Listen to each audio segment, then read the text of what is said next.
Olá, sexta-feira, 16 de maio. Aterro sanitário de Caucaia vai servir de testes para a produção de biogás no Ceará. As curiosidades sobre personagens, livros e objetos pessoais de Chico Anísio.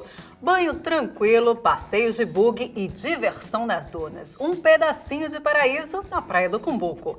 Tem orientações médicas para os pais sobre distúrbios do crescimento e uma entrevista com um dos mais badalados cabeleireiros do momento.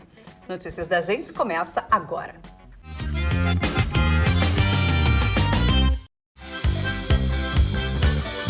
Agenda Cultural. Em Fortaleza, um teatro guarda raridades da carreira de Chico Anísio. O lugar foi criado há mais de 20 anos e abriga também um acervo com personagens, livros e objetos pessoais do humorista cearense Filho de Maranguape. O repórter Jonas Guedes esteve lá e eu já te pergunto, Jonas, o que foi que te chamou mais a atenção desse acervo?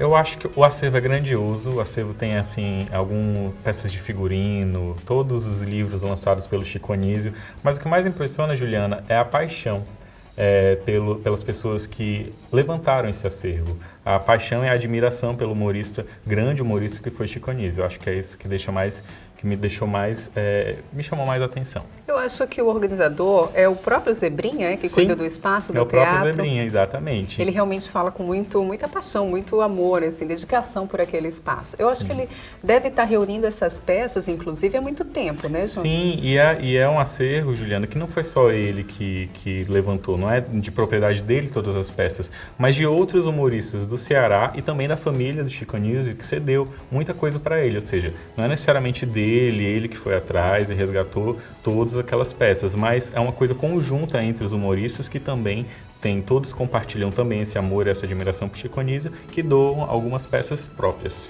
E é legal que esse acervo ele dá a dimensão do artista que foi Chico Anísio, porque um homem completo, um artista completo. Então, além de humorista, ele também escreveu uma série de livros. Sim, coisa que muita gente não sabe, né, Juliana, inclusive. E vendeu muito, ele fazia tanto sucesso na literatura quanto no próprio humor.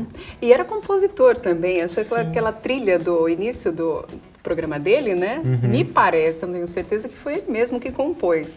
Pois é, então tá aí um artista completo e sobre esse repertório todo do Chico Anísio, o legado que ele deixou, a gente vai assistir agora a reportagem. Estamos acostumados a ir a risos e muitas vezes aos prantos quando assistimos uma peça teatral, não é mesmo? Mas no Teatro Chico Anísio não há espaço para o drama. O típico humor cearense é o personagem principal. Além de peças, esquetes e festivais, o Teatro do Humor mantém uma exposição com peças de figurino usadas pelo patrono do humor cearense. O acervo, que é aberto ao público, funciona como uma homenagem ao maior humorista do nosso estado. Aqui é a Biblioteca Professor Raimundo. Né? O que a gente fez aqui, meu caro Jonas? A gente fez o seguinte, a gente tem aqui um acervo de em torno de 2.000 livros exclusivos de humor.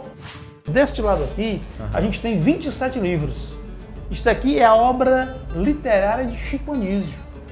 Chico Anísio era tão grande como humorista, né, que tem gente que não sabe que ele era escritor. Pequeno detalhe, Chico Anísio nunca fez livro para vender menos de 100.000 exemplares. O Chico ele é tido como o maior humorista cearense, o maior humorista do Brasil. Você endossa esse coro? O Chico Anísio é o maior humorista do mundo. Né? O Chico Anísio fez mais de 200 personagens. Um não tem nada a ver com o outro. O Chico Anísio é o maior humorista do mundo. Não tem mais o que falar, né? Ponto final, né? Ponto final. Já são 20 anos de humor oferecidos ao público no Teatro Chico Anísio. O local conta com um ambiente climatizado e espaço para até 140 pessoas. Aqui também funciona a sede do Sindicato dos Humoristas do Ceará e a Associação dos Humoristas Cearenses. O negócio do humor aqui no Ceará é tão sério que tem sindicato, tem associação e aqui é a sede desses dois estabelecimentos, não é isso? Isso, como é que é essas reuniões de sindicato? Parece uma coisa séria. Sai muita piada também nas reuniões? Sai. A gente se reúne aqui há 8 anos, toda segunda-feira. Né? Mesmo o sindicato não existia, no próprio Teatro Chico Anísio, depois a gente fundou a Associação dos Humoristas, eu sou presidente da associação, a gente tem um sindicato dos humoristas, que o Veia Cômica é o presidente, E toda segunda-feira a gente se reúne para conversar, lorota, para discutir coisas variadas, para a gente se melhorar. A gente, no Ceará, hoje a gente tem mais de 100 colegas humoristas. É importante que a gente se una e discuta para que a classe melhore. E olha quem veio prestigiar o evento. Marmita também veio homenagear o mestre e, em um breve momento de seriedade, revela a admiração que tem por Chico Anísio. Eu acho que todo cearense, independente dele estar dentro do humor ou não, ele é um admirador de Chico Anísio. Eu, como todos, sou um profundo admirador e ele é o nosso mestre.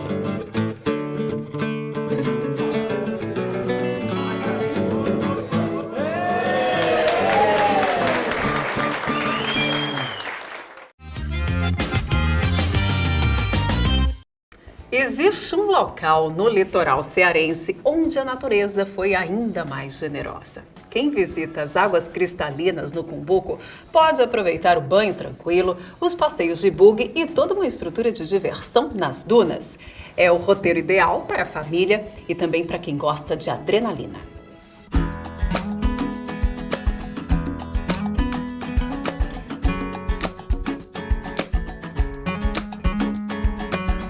Da última vez que eu estive aqui nas águas cristalinas, o cenário era de seca. Agora a realidade é completamente diferente. Turistas e visitantes começam a vir novamente. E novas atrações se completam ao banho de rio, que são os pedalinhos.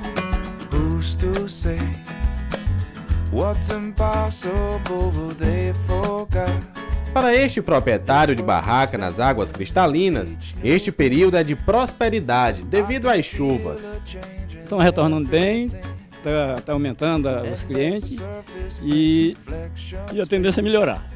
Um dos grandes atrativos do local é o banho e a tranquilidade, aprovada pelo visitante Fernando Noronha.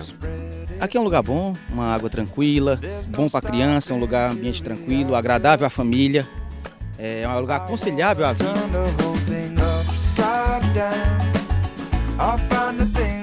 Os turistas que frequentam as águas cristalinas são oriundos da tirolesa e dos passeios de buggy, como estes turistas de São Paulo. Legal, só chega a dar um frio na barriga, é adrenalina. Tem com emoção e sem emoção, você pode descer com ou sem. E vocês pediram com ou sem emoção? Primeiro sem, depois com. Diariamente passam pela tirolesa uma média de 540 pessoas, que buscam adrenalina e diversão. Pô, muito legal, eu recomendo pra galera que tá fora, que não conheceu esse lugar aqui ainda. Pô, muito emocionante descer isso aqui, ó, adrenalina pura. Ela tá aqui, prova, desceu, gostou. E aí, Rose, por assim, tanta emoção, tantas idas e vindas na tirolesa, por quê? Adrenalina, né? Eu gosto, sou fascinada por adrenalina. Pra quem já pula de parapé, isso aqui pra mim foi uma delícia. Para terminar essa matéria, eu não podia deixar de aproveitar aqui a tirolesa. Então, para vocês que agora acompanham notícias da gente, vão me ver aqui descendo a tirolesa. Até a próxima.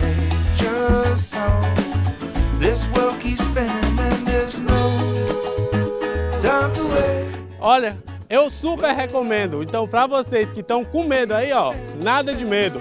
Pode vir aqui para a tirolesa, que é adrenalina na certa e recomendação de muita diversão.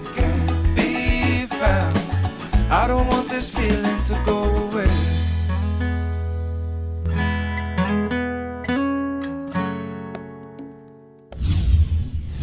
Os brasileiros produzem, em média, 190 mil toneladas de lixo por dia.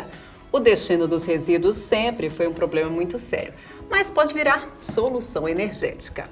O biogás, produzido a partir do lixo orgânico, já é realidade em estados como São Paulo e Pernambuco. Aqui no Ceará, o primeiro teste de viabilidade vai ser feito no aterro sanitário de Calcaia. Transformação de lixo em energia já é realidade no Ceará. O problema do lixo já se tornou carga elétrica em boa parte do Brasil e do mundo. Qualquer resíduo de origem animal ou vegetal que estejam em aterros sanitários será transformado em biogás. A partir do momento que a resolução está validada, né, na última semana, já podem ser dadas início às conversas entre as empresas que queiram vir ao estado do Ceará fazer a exploração do biogás, junto com os administradores dos aterros sanitários. Então, a gente espera que no próximo semestre a gente já esteja com alguma usina de biogás já instalada aqui no nosso estado. Até o final do ano a gente já deve estar com essa produção aí funcionando. O biogás é uma fonte de energia limpa e renovável, apresentando inúmeros benefícios para o meio ambiente e a saúde das pessoas, além da geração de emprego, já que no Ceará são 7 aterros sanitários.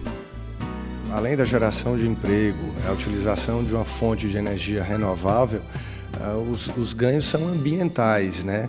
O biogás, ele é dióxido de carbono junto com metano, são os 2 gases mais nocivos à nossa camada de ozônio. Então, em primeiro lugar está o ganho ambiental, né? Depois você tem aí todos os ganhos que vão da geração de emprego, utilização de uma energia renovável, como você falou.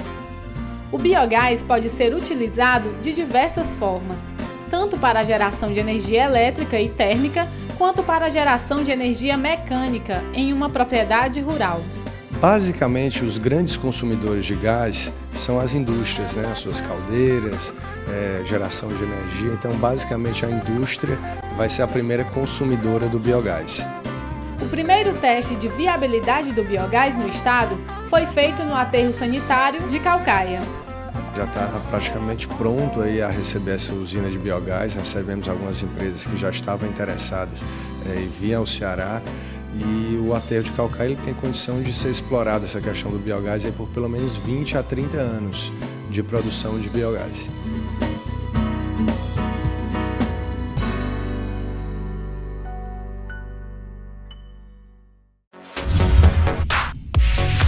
No Estilo.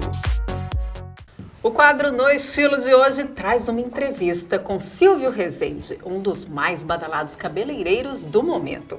Ele conversou com Cláudio Ferreira sobre tonalidades de tinturas que estão em alta, cortes de cabelo ousados e também deu dicas de como cuidar dos fios no clima quente do Nordeste. Vamos ver?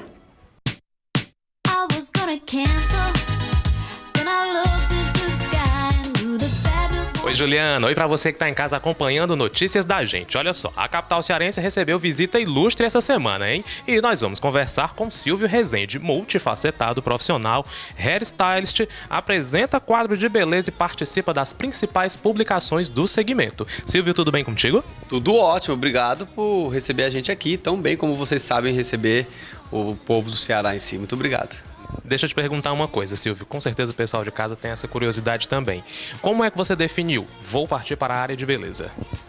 Eu caí de paraquedas, como eu estava te dizendo agora há pouco. Porque eu fiquei meio que em São Paulo, com 17 anos, não sabia o que eu ia fazer. Na verdade, nesse período, eu fui fazendo os cursos e eu fiquei desempregado. A empresa, o trabalho que eu tinha, que era a lanchonete, ainda mandou o coitado embora, então já não tinha dinheiro, tinha onde morar, ainda desempregado. Falei, agora ferrou de vez, né? Enfim, eu fui e fui fazer uma entrevista num salão de beleza. Um amigo meu falou que precisava de cabeleireiro, fui lá e fiz a entrevista. Mas não era nem cabeleireiro, era assistente, né? E entrei. E aí comecei a me jogar nos eventos, nas produções, nas revistas em geral. Esse segmento é para todo mundo? Não, literalmente não. É para quem tem vontade, quem tem carinho, quem tem muita disciplina, que é o maior problema que a gente enfrenta hoje. As pessoas querem ser porque quer ficar famoso, quer ser um bom cabeleireiro, porque quer ganhar muito dinheiro. Pra você ver se você está fazendo aquilo que você gosta, se você é feliz. Eu acho que isso é o que é mais importante. Não é só montar um salão. Acho que tem muita coisa por trás. Até porque você trabalha com pessoas, trabalha com autoestima, você trabalha com sonhos. Você vende sonhos para uma mulher. Falando em vender sonhos, conta pra gente um pouco da tua participação no Mulheres. Como é que funciona aquela história ali? Ali realmente vender sonhos. O meu quadro, eu foco justamente isso. Não é só transformar, eu faço um lado social no meu quadro. Foi isso que eu sempre pedi pro diretor e hoje estou conseguindo. Silvio, a gente vê muito isso, as mulheres em busca disso, dessa identidade, dessa autoestima.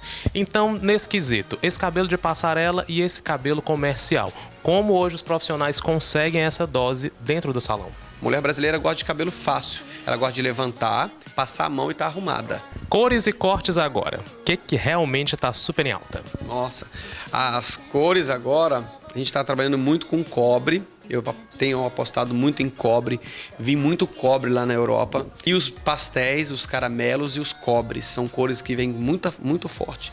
Nas luzes, elas estão usando muito pouquinho, quase nada de luzes, não tem mais aquela coisa tão forte. E o curto, estilo militar, tá usando bastante, feminino muito curtinho, com nucas quadradas, a geometria bastante, muita costeleta e a releitura do moicano também, bastante moicano, porém moicano só de um lado, moicano mais para trás, mais para frente, enfim, eles estão diversificando esse estilo de corte. Curtinhos vem com tudo. Silvio, pra gente fechar aqui, uma dica pra cearense. Como é que lidar com o cabelo nesse nosso clima quente? Trate bastante esses cabelos. Quer ter um cabelo bonito igual ao de celebridade? Hidrate os cabelos. Invista em tratamento.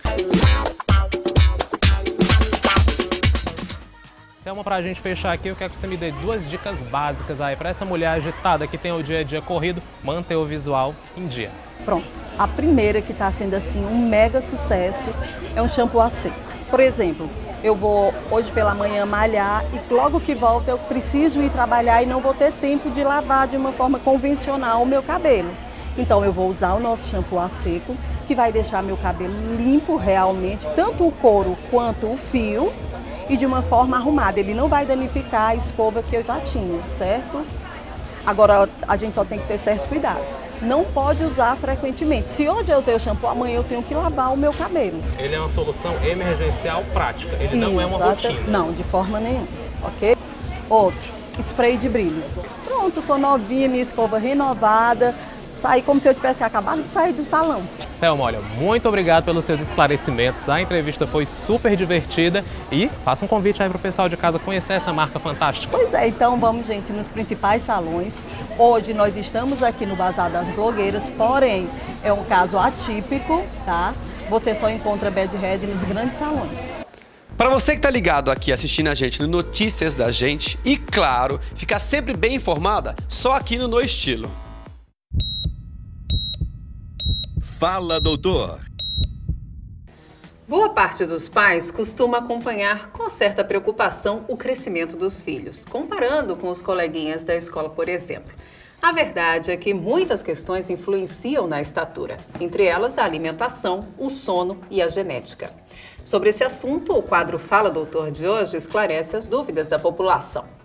É isso, Juliano. Nós estamos aqui com o Dr. Glauber Rocha, que vai nos responder algumas perguntas sobre distúrbio do crescimento. Ele é endocrinologista, é a especialidade dele. Doutor, vamos começar com a primeira pergunta minha. Esse distúrbio, ele é normal, ele é comum aqui no Brasil? Sim, é um distúrbio muito comum, mas o mais comum é o pai achar que a criança tem um distúrbio do crescimento e, na maioria das vezes, não ter.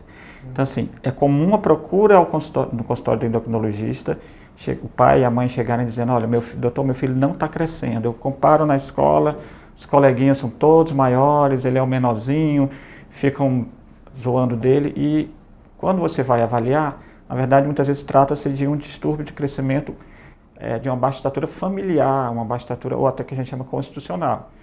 E que muitas vezes a criança, com o passar dos anos, ela vai atingir o potencial genético dela. Só que muitas vezes esse potencial genético é limitado pela altura da família. Mas essa é a maior procura no consultório do endocrinologista. Claro que existem outras causas e outras patologias. Perfeito. Agora a gente vai para a nossa primeira pergunta, que fala sobre as causas do problema, e no retorno o Dr. Glauber vai dar a explicação. O que causa o problema? As causas mais comuns de déficit de crescimento, no nosso país, no passado, sem dúvida, o déficit alimentar, o déficit nutricional era muito importante. Com a melhora do padrão de vida da sociedade, esse fator tem diminuído, mas ainda é um fator. Então, a desnutrição ainda é uma causa de déficit de crescimento. Outras causas também comuns são doenças endócrinas, não é? Por exemplo, o hipotireoidismo, ou o diabetes mellitus, ou outras doenças, doenças reumatológicas, doenças renais ou hepáticas, também podem levar a deficiência de crescimento. E ainda tem a causa que é o déficit de crescimento constitucional. Então, na verdade, aquela criança que quando está com 7, 8, 9 anos de idade, ela está abaixo da média. Mas o que se nota normalmente é um padrão familiar. Então, o pai ou a mãe também tiveram esse atraso no crescimento, mas à medida que vai entrando na puberdade, 11, 12, 13 anos, com o estirão de crescimento da puberdade, essa criança recupera a estatura e ela acaba atingindo uma altura considerada normal e dentro do padrão familiar. O leite materno previne o distúrbio?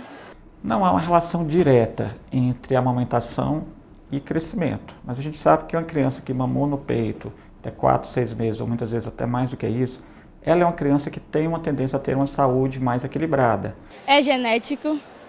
O déficit de crescimento pode ou não ser genético. Como falado há pouco, as crianças que têm baixa estatura familiar, sem dúvida, têm um componente genético aí levando a baixa estatura. Também certas doenças têm origem genética. Síndromes genéticas em si podem cursar com baixa estatura, entre outras alterações. Qual é o tratamento? Bom, o tratamento é variado, claro que vai depender da causa. Aquela baixa estatura familiar não tem um tratamento específico. Na verdade, o que o médico, o pediatra ou às vezes o endocrinologista faz é simplesmente acompanhar a criança e o principal tratamento é tranquilizar os pais. Olha, dizer, olha, seu filho está crescendo dentro de um padrão familiar, ele não está mostrando nenhuma doença que vai levar à perda. Então, tranquilizar a família, na maioria das vezes, é o melhor tratamento. Mas outras doenças, por exemplo, uma criança que está com baixa estatura associada a um diabetes, a uma asma, ou a uma doença renal, o tratamento principal é tratar a doença de base. Melhorando a doença de base, o crescimento melhora. Em certos casos, o que não é tão comum, a criança pode ter deficiência de hormônio do crescimento. Essa é a causa que a maioria dos pais chega no consultório do endocrinologista querendo repor hormônio do crescimento. Doutor, está na hora de passar hormônio do crescimento para o meu filho. Mas, na verdade, a gente sabe que essa deficiência de hormônio de crescimento, ela não é tão comum.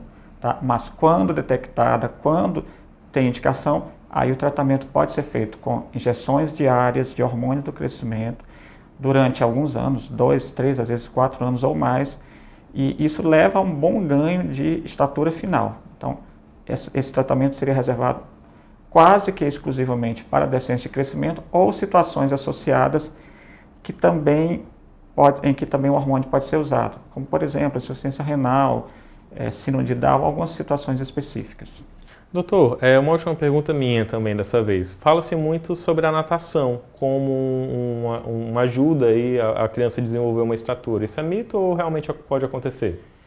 Bom, na verdade, o esporte físico como um todo, ele ajuda no crescimento. Então, um estilo de vida saudável, na verdade a gente fala, faça um exercício físico, seria até melhor dizer, tenha uma vida saudável, tenha uma alimentação saudável, pratique esporte, brinque. Então, essa é a principal... o que mais se recomenda. Mas a natação em si, qual a importância dela? É um esporte completo. Então, é uma atividade que movimenta todo o corpo. Daí, porque geralmente se indica a natação. Perfeito. Queria agradecer a sua participação mais uma vez e eu espero que tenham sido aí sanadas todas as dúvidas sobre o assunto. Mas se não, a gente está aqui, mais uma vez, com certeza a gente vai procurar o Dr. Glauber para respondê-las. Emprego Aqui. Se você procura emprego, presta atenção nessas dicas. No setor de serviços de beleza, tem oportunidades para cabeleireiro, manicure e depiladora. E para saber os detalhes, é só ligar 3342-0706. Fique por dentro. A exploração sexual de crianças e adolescentes é um problema grave e a preocupação das autoridades brasileiras é ainda maior, já que estamos em ano de Copa do Mundo. Por isso, a ajuda da população é fundamental no combate a esse tipo de crime. Para falar com o Disque Denúncia Nacional, é só ligar para o número 100. Sua informação pode salvar vidas. O programa de hoje terminou,